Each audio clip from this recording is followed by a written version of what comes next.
بسم اللہ الرحمن الرحیم فسيكفيكهم الله وهو السميع العليم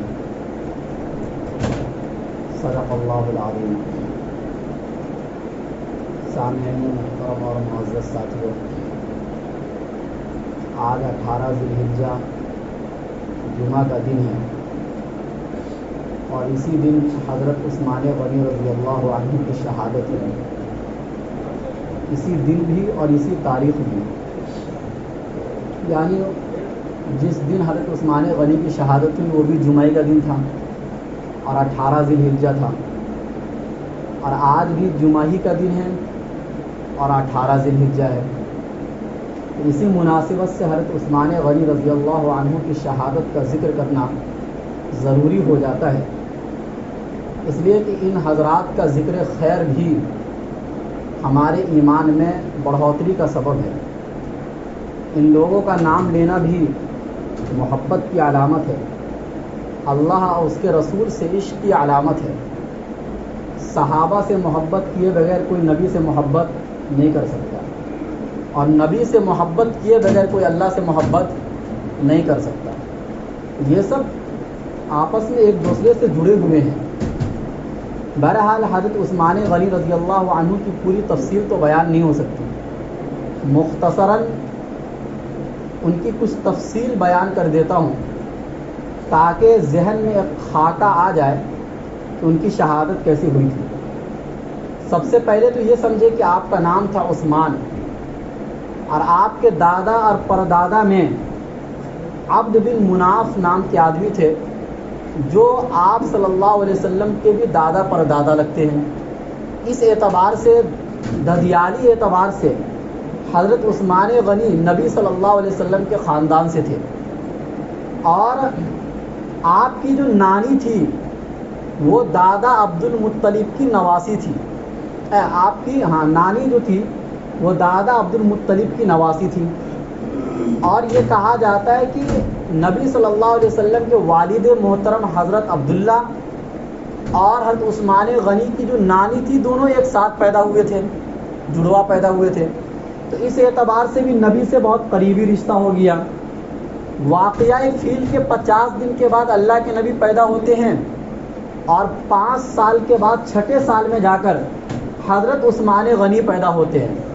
اس اعتبار سے اللہ کے نبی صلی اللہ علیہ وسلم سے حضرت عثمان غنی 5 سال کے چھوٹے تھے، اور اللہ کے نبی 5 سال کے بڑے تھے۔ آپ کا یہ نسب ہو گیا کہ اتنا مشہور نسب، قریشی خاندان، نبی صلی اللہ علیہ وسلم کا خاندان، اور آپ کی جو کنیت تھی وہ ابو عبداللہ تھی، کیونکہ حضرت رقیہ رضی اللہ تعالی عنہ سے جب شادی ہوئی، جو اللہ کے نبی صلی اللہ علیہ وسلم کی بیٹی ہے، تو ان سے جو پہلا لڑکا پیدا ہوا اس کا نام انہوں نے عبداللہ رکھا، اور اسی کے نام پر کنیت انہوں نے اپنی ابو عبداللہ رکھی۔ تو صحابہ حضرت عثمان غنی کو کبھی کبھی ابو عبداللہ کہہ کر بھی پکارتے تھے، اور آپ کا جو لقب تھا وہ ذو النورین لقب تھا۔ اور یہ لقب کیوں ملا؟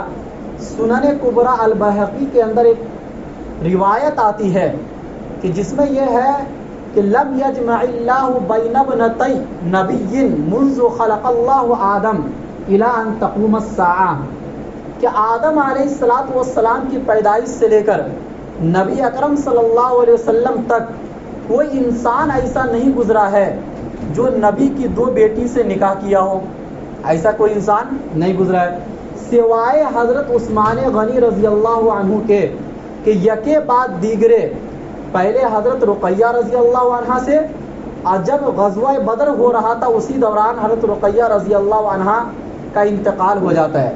اس کے بعد دوسری بیٹی حضرت ام کلثوم کا نکاح حضرت عثمان غنی رضی اللہ عنہ سے اللہ کے نبی کر دیتے ہیں۔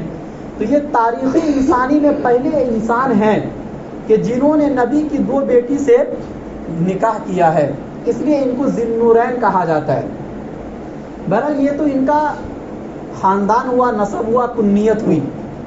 اسی طریقے سے حضرت عثمان غنی 2 ہجرت کیے ہیں، حبشہ کی طرف بھی ہجرت کی ہے حضرت رقیہ رضی اللہ عنہ کے ساتھ، اور مدینہ کی طرف بھی ہجرت کی ہے۔ یہ 2 ہجرت کرنے والے اپنی زوجہ محترمہ کے ساتھ یہ چند ہی لوگ تھے جنہوں نے ایسی 2 ہجرتوں کا شرف حاصل کیا ہے۔ ان میں سے حضرت عثمان غنی رضی اللہ عنہ بھی تھے۔ حضرت عثمان غنی رضی اللہ عنہ وہ انسان تھے جو مالدار تھے، تمام صحابہ کرام میں سب سے بڑے مالدار، بلکہ مکہ کے تمام لوگوں میں سب سے بڑے مالدار مانے جاتے تھے۔ ان کے والد محترم کا جو تجارتی پیشہ تھا اسی کو انہوں نے آگے بڑھایا حضرت عثمان غنی نے، تو گویا کہ یہ تجارت ان کو ملی تھی ورثے میں اپنے والد محترم سے۔ چنانچہ اتنے مالدار تھے، اور مکہ میں چونکہ عزت اور احترام مالداری کی بنیاد پر ہوتی تھی، حسب نسب اور خاندان کی بنیاد پر ہوتی تھی، کس کے پاس کتنے بیٹے ہیں اس بنیاد پر ہوتی تھی، تو حضرت عثمان غنی ان تمام میں آگے تھے۔ آپ کا خاندان بھی قریشی خاندان تھا، اور آپ کیونکہ سب سے بڑے مالدار تھے اس لیے سب سے زیادہ عزت وہ لوگ کیا کرتے تھے۔ لیکن حضرت عثمان غنی شروع سے باحیا آدمی تھے۔ انہوں نے زمانہ جاہلیت کے اندر بھی نہ شراب پیا، نہ کسی بت کے سامنے سجدہ کیا، نہ انہوں نے زنا کیا، اور نہ سود خوری میں یہ مبتلا تھے۔ یعنی اس زمانے میں اپنی تجارت کو بڑھانے کا ایک ذریعہ یہ بھی تھا کہ سود پر وہ لوگ کاروبار کیا کرتے تھے۔ لیکن حضرت عثمان غنی اتنے بڑے مالدار ہونے کے باوجود بھی سودی کاروبار انہوں نے نہیں کیا۔ اس سے بھی اندازہ لگایا جا سکتا ہے کہ آج کل جو مسلمان یہ سمجھتے ہیں کہ سودی کاروبار کے ذریعے سے ہی ہم ترقی کر سکتے ہیں، یہ ان کی غلط خیالی ہے۔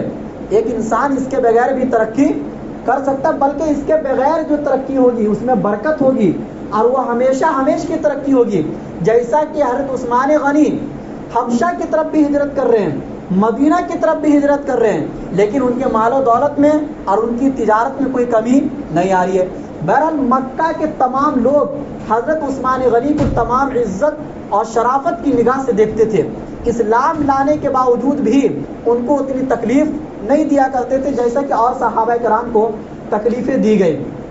بہرحال حضرت عثمان غنی وہ انسان ہے جو کاتبین وحی میں بھی شمار ہوتے ہیں، یعنی قرآن کریم کو لکھنے والے چند صحابہ کرام ہیں، ان میں حضرت عثمان غنی کا بھی نام آتا ہے۔ یہ لکھے پڑھے انسان تھے، اور مکہ میں چند ہی لوگ تھے جو لکھنا بھی جانتے تھے، پڑھنا بھی جانتے تھے۔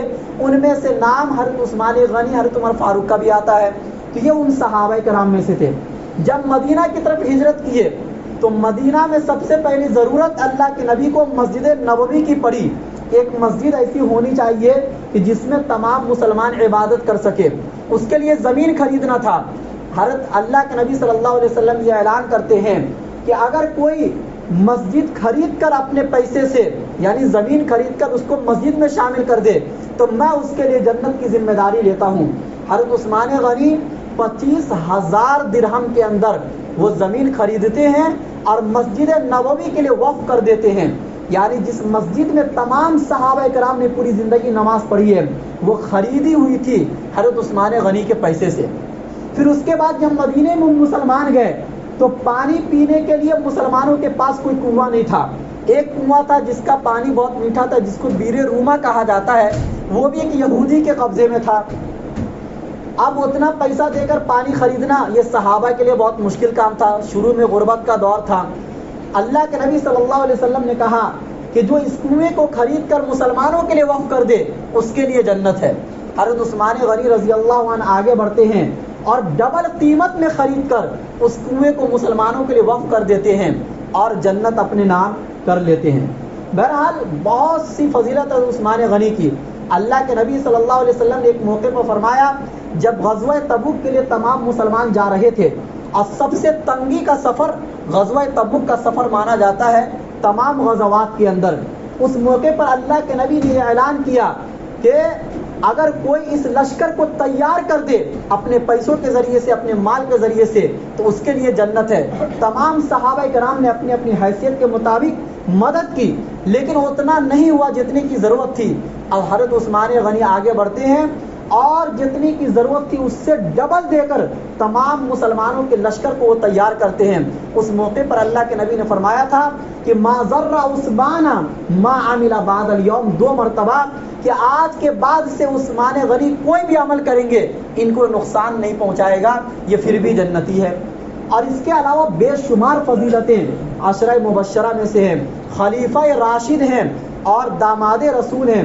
اگر داماد رسول ہونے کی بنیاد پر حضرت علی رضی اللہ عنہ کا اتنا بڑا مقام و مرتبہ ہو سکتا ہے تو حضرت عثمان غنی رضی اللہ عنہ کا داماد ہونے کی بنیاد پر ڈبل مقام و مرتبہ بڑھ جاتا ہے. لیکن ایک سازش کے تحت آج کے زمانے میں صرف ایسا بتایا جاتا ہے کہ صرف حضرت علی رضی اللہ عنہ داماد رسول تھے, حضرت عثمان غنی داماد رسول نہیں تھے. یہ تاریخ کو مس کر کے پیش کیا گیا ہے اور غلط کر کے اس طریقے سے پیش کیا گیا ہے کہ مسلمانوں کا ذہن حضرت عثمان غنی کی طرف سے ہٹ کر حضرت حسن حسین کی طرف چلا جاتا ہے. حالانکہ ان کی بھی شہادت بہت دردناک شہادت ہے, جس شہادت کی پیشین گوئی اللہ کے نبی صلی اللہ علیہ وسلم نے اپنے زمانے میں کر دی تھی حضرت عثمان غنی کو.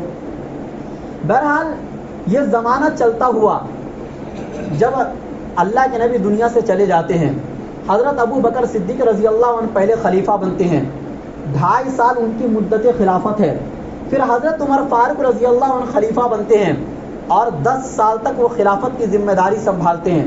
پھر وہ بھی شہید ہو جاتے ہیں.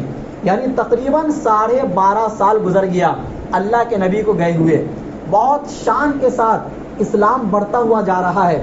ملک در ملک اور شہر در شہر اسلام کے چھاؤنی میں آتے جا رہے ہیں اور فتوحات کا سلسلہ بہت تیزی کے ساتھ بڑھتا ہوا جا رہا ہے.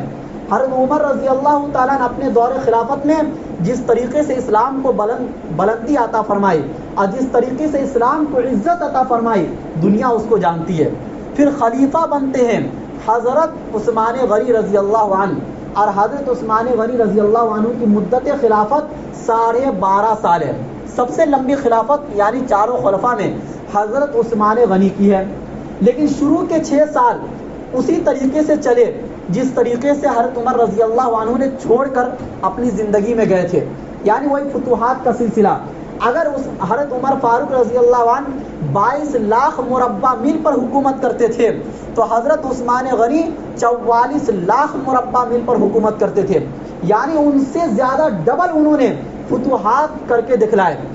افریقہ کا شہر, سوڈان کا شہر, یا اسی طریقے سے ترکی اور ایران اور فارس کے کچھ شہر, انطاکیہ, اندلس اور مصر, یہ تمام کے تمام جو بڑے بڑے شہر فتح ہوئے, یہ سب کے سب حضرت عثمان غنی رضی اللہ عنہ کے زمانے میں فتح ہوئے. 6 سال کے بعد, چونکہ جو یہودی تھے وہ نہیں چاہتے تھے کہ مسلمانوں کی ترقی اسی طرح چلتی رہے, چنانچہ انہوں نے سازش کرنا شروع کر دیا. حضرت عمر فاروق کے زمانے میں تو ان کی سازش کامیاب نہیں ہوئی, کیونکہ وہ بارعب آدمی تھے اور بہت سخت آدمی تھے. ایسا اگر وہ کچھ سنتے تو فوراً ان کو تلوار کے نیچے لٹا دیتے تھے. اس لیے ان کی سختی کی وجہ سے یہ سازش ان لوگوں کی کامیاب نہیں ہوئی. لیکن حضرت عثمان غنی رضی اللہ عنہ کے 6 سالہ دور خلافت کے ختم ہونے کے بعد عبداللہ بن سبا نام کا آدمی ایک اٹھتا ہے, جو اصلاً یہودی تھا لیکن وہ مسلمان بن کر مسلمانوں کے درمیان ظاہر ہوا, یعنی منافق آدمی تھا. اور اس نے ایک گروہ تیار کیا جس کا مقصد تھا حضرت عثمان غنی کو شہید کرنا. لیکن وہ کیسے کرتا؟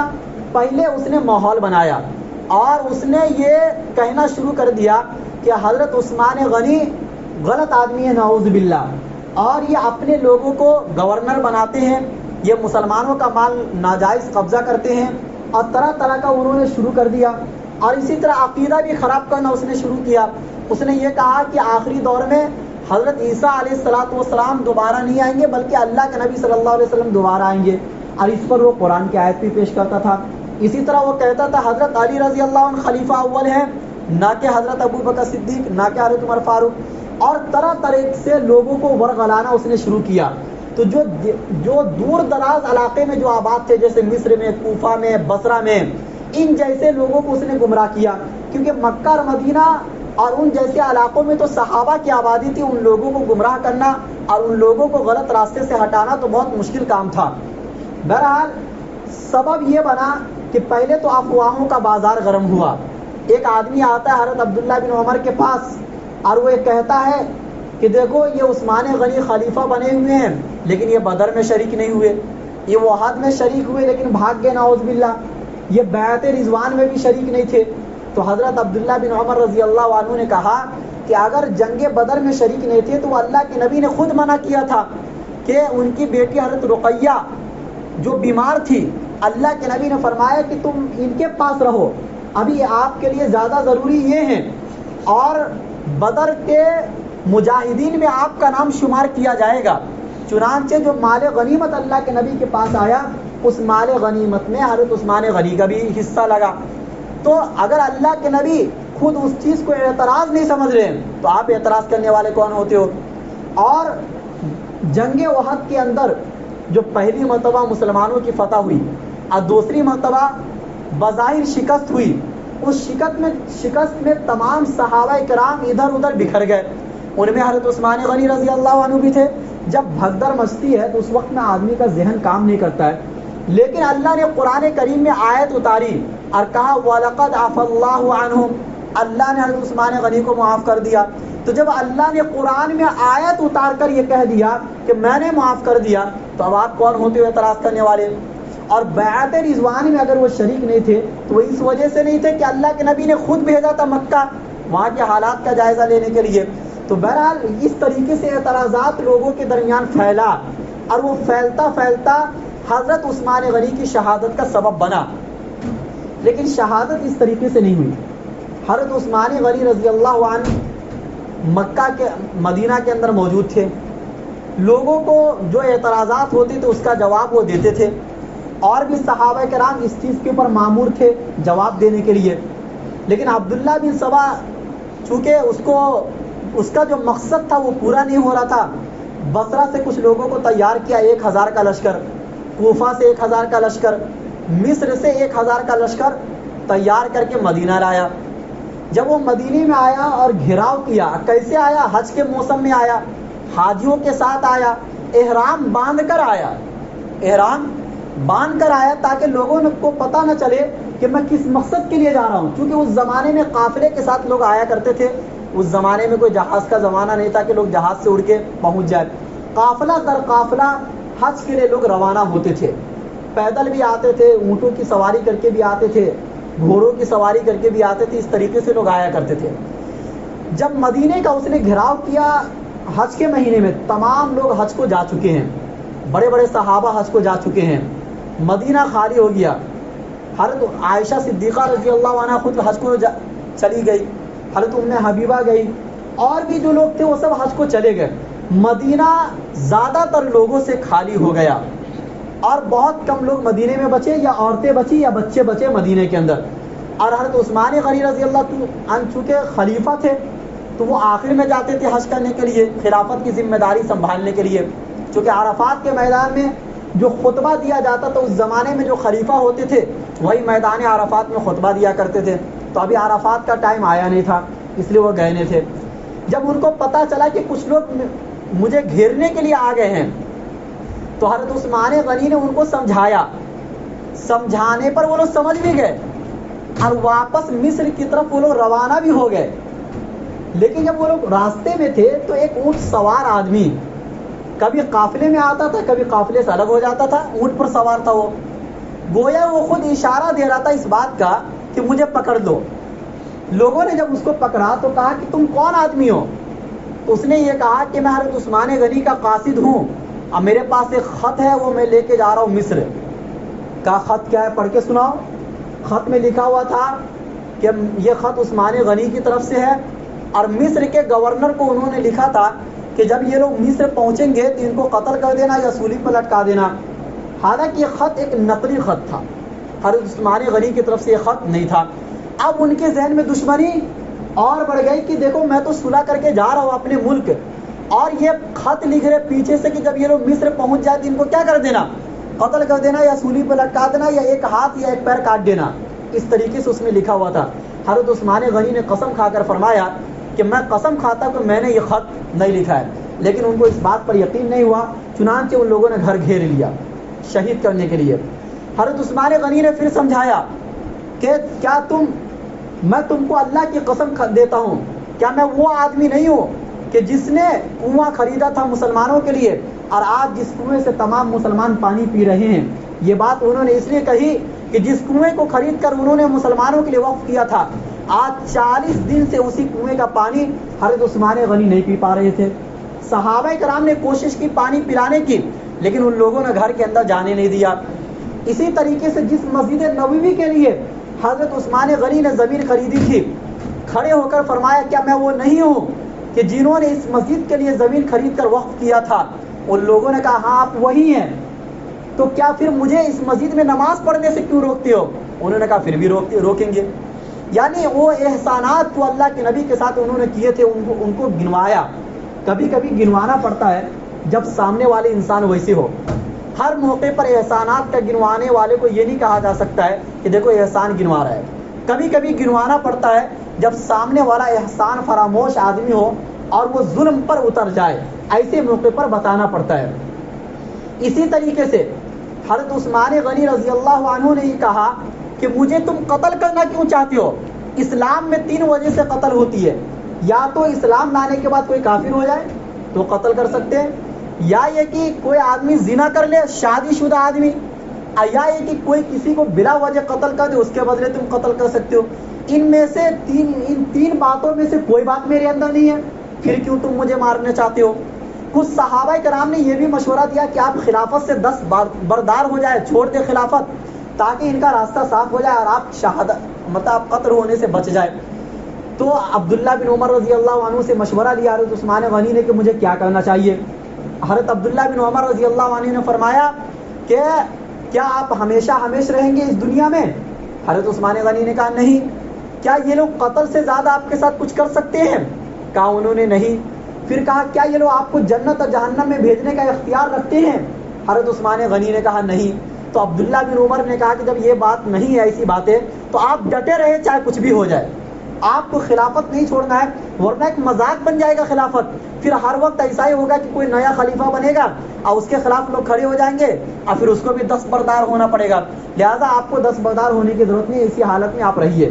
پھر کچھ صحابہ نے یہ کہا کہ آپ لڑنے کی اجازت دیں حضرت عثمان غنی، یا آپ مکہ چلے جائیں یا آپ ملک شام چلے جائیں۔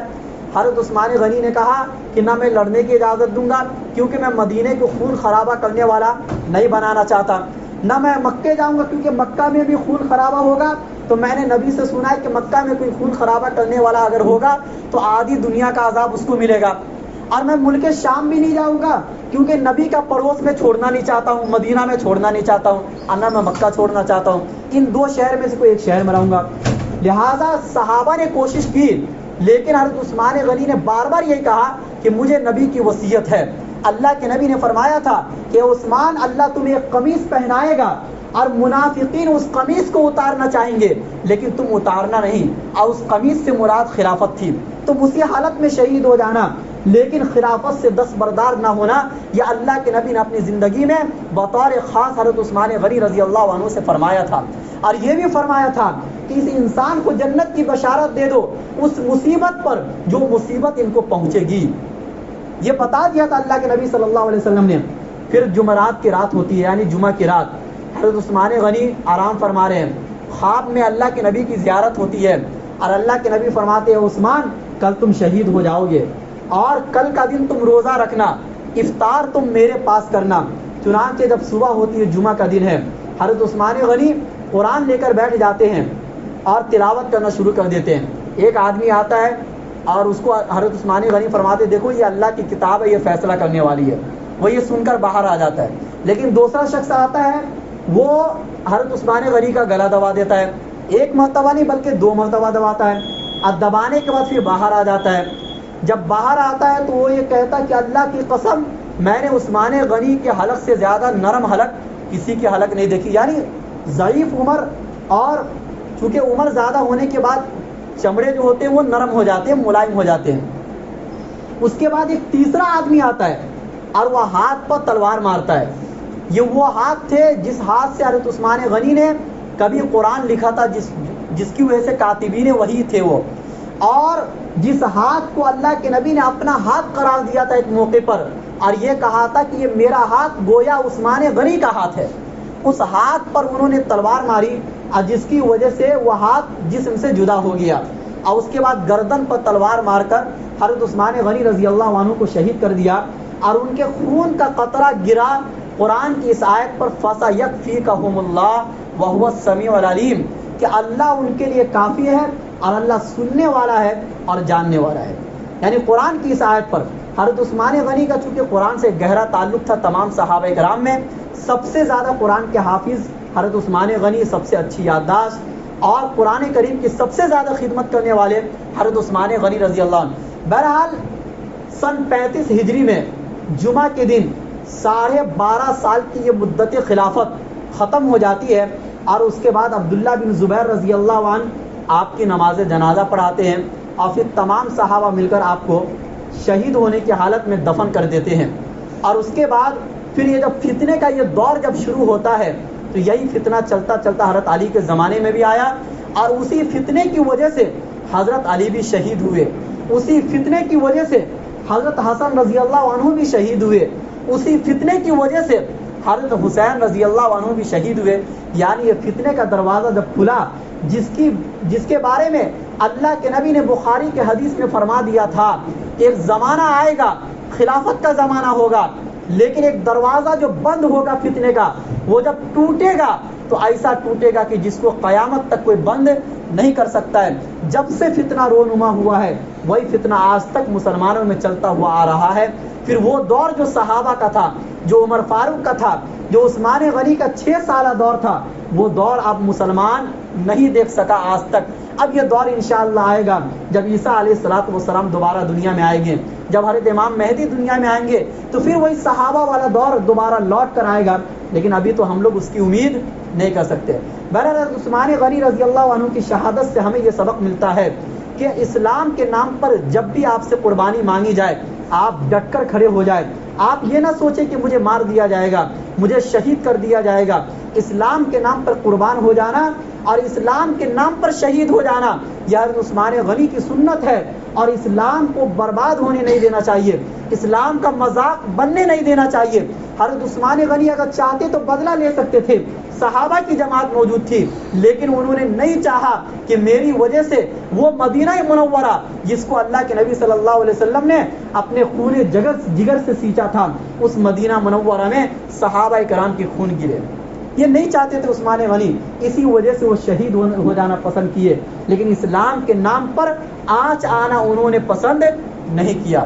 اللہ تعالی ہم سب کو حضرت عثمان غنی کی سنت پر چلنے کی توفیق نصیب کرے۔